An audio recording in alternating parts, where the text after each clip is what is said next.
Hello दोस्तों, welcome to KS UP board में। तो दोस्तों, हम आज शुरू करने वाले हैं त्रिकोणमिति के कुछ अनुप्रयोग में। जो आकृति पहली थी साधारण आकृति, उसमें प्रश्न नंबर पहला हम लोग पढ़ने जा रहे हैं। भूमि के एक बिंदु से जो मीनार के पाद बिंदु से 30 मीटर की दूरी पर है, मीनार के शिखर का उन्नयन कोण यदि 30 अंश है तो मीनार की ऊंचाई कितनी होगी। तो सबसे पहले इसमें हम देखेंगे इसमें क्या क्या दिया गया है। पहला दिया है इसमें इसकी दूरी, यहाँ भूमि का एक बिंदु है और मीनार के बीच की दूरी दे दिया है 30 मीटर, और इसकी हाइट पूछ रहा है यानी कि मीनार की ऊंचाई पूछ रहा है, और इसमें उन्नयन कोण दे दिया है 30 अंश। तो सबसे पहले हम फार्मूला लगाएंगे। इसमें कौन सा फार्मूला आएगा, कौन सा फार्मूला यूज करेंगे हम लोग। तो देखो, यहां से इसकी ऊंचाई और आधार, ये दो चीज दिया गया है हमारे क्वेश्चन में। तो सबसे पहले हम लगाएंगे इसमें आधार और ऊंचाई किस वाले त्रिकोणमितीय अनुपात में आता है। तो एक आता है 10 में, एक आता है 10 में और दूसरा आता है cot में। तो 10 का ही विपरीत होता है cot, तो इसलिए हम पहला ही फार्मूला लेंगे 10 का। तो 10 बराबर क्या होता है, 10 थीटा। थीटा की जगह पे हम 30 अंश रखेंगे क्योंकि यहाँ कोण दिया गया है उन्नयन, और इसका मान होता है 10 थीटा का जो फार्मूला होता है वो होता है लंब बट्टे आधार। इसको इंग्लिश में या शॉर्ट फॉर्म में कहते हैं P बट्टे B, जिसमें थीटा का मान दिया है और यहां से थीटा के जस्ट सामने वाला जो भुजा होता है या जो दूरी होती है उसको हम कहते हैं लंब। तो 10 30 अंश बराबर लंब यहाँ कितना है h, और b यानी कि आधार कितना है 30 मीटर।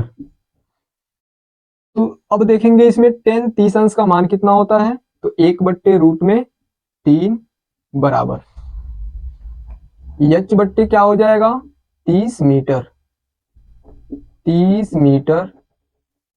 अब हम यहाँ क्या करेंगे, ये तिर्यक गुणा हम करेंगे तो क्या मिलेगा, ये जो 30 मीटर है वो इधर आएगा, ये डिवाइड में था तो इधर हो जाएगा मल्टीप्लाई में।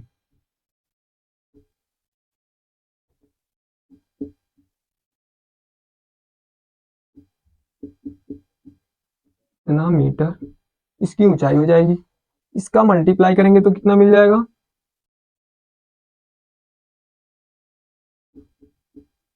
इतना मीटर बराबर। हम इसको क्या करेंगे, इसका परिमेयकरण कर देंगे। इसका परिमेयकरण करेंगे तो क्या मिलेगा, तो देखेंगे यदि हम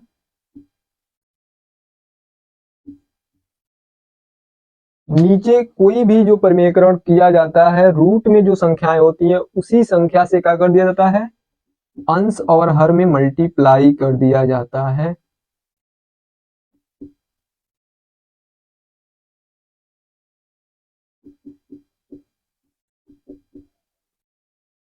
तो यहां जब इसका मल्टीप्लाई हो जाएगा तो 30√3, और इसका मल्टीप्लाई हो जाएगा तो हो जाएगा रूट में 3 × 3, और ये मीटर है तो इसके साथ मीटर लगा देंगे बराबर h। इसमें जब रूट में पेयर बनता है किसी भी संख्या का या किसी भी अंक का, तो वो क्या हो जाता है, रूट से बाहर हो जाता है।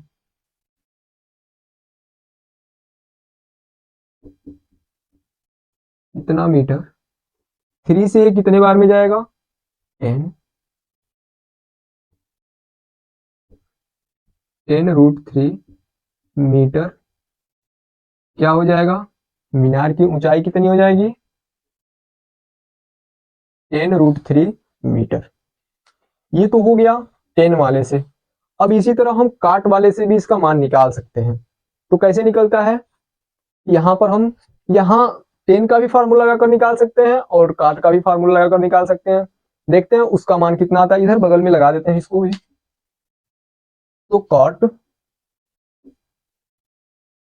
थीटा बराबर होता है आधार बट्टे लंब। आधार बट्टे लंब को हम शॉर्ट फॉर्म में लिख देते हैं बी अपान पी। तो कॉट थीटा यानी कि थीटा का मान कितना दिया है 30 अंश, तो यहां रखेंगे हम कॉट 30 अंश, कॉट 30 अंश बराबर आधार कितना दिया है 30 मीटर, 30 मीटर और लंब कितना दिया है यच दिया है, तो ये हो जाएगा यच। अब काट 30 अंश का मान कितना होता है तो √3, इसका मान होता है √3 और इसका मान दिया गया है 30 मीटर बट्टे यच। क्या करेंगे इसका मल्टीप्लाई, इधर ये डिवाइड में है इधर जाएगा तो किस में हो जाएगा मल्टीप्लाई में,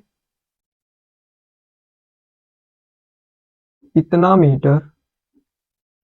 हम चाहे तो दोनों तरफ √3 से मल्टीप्लाई कर देंगे तो मान में कोई परिवर्तन नहीं आएगा और हमारा परिमेयकरण इसके साथ भी हो जाएगा।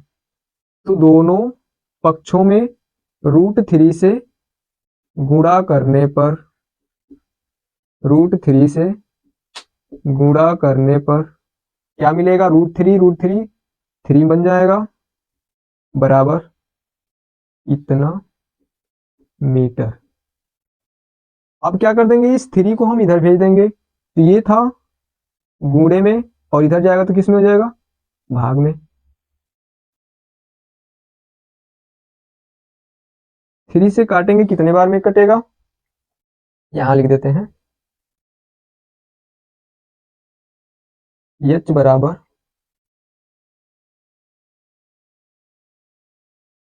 10√3 मीटर। ये हो गया इस मीनार की ऊंचाई। तो चाहे हम टेन का फार्मूला लगाएं या काट का फार्मूला लगाएंगे, हमारा जो मान आएगा वो एक्यूरेट आएगा, एकदम बराबर आएगा। यानी कि इस तरह से भी हम क्वेश्चन को लगा सकते हैं और इस तरह से भी क्वेश्चन को लगा सकते हैं, जो आसान तरीका लगे वो हम यूज यहाँ कर सकते हैं।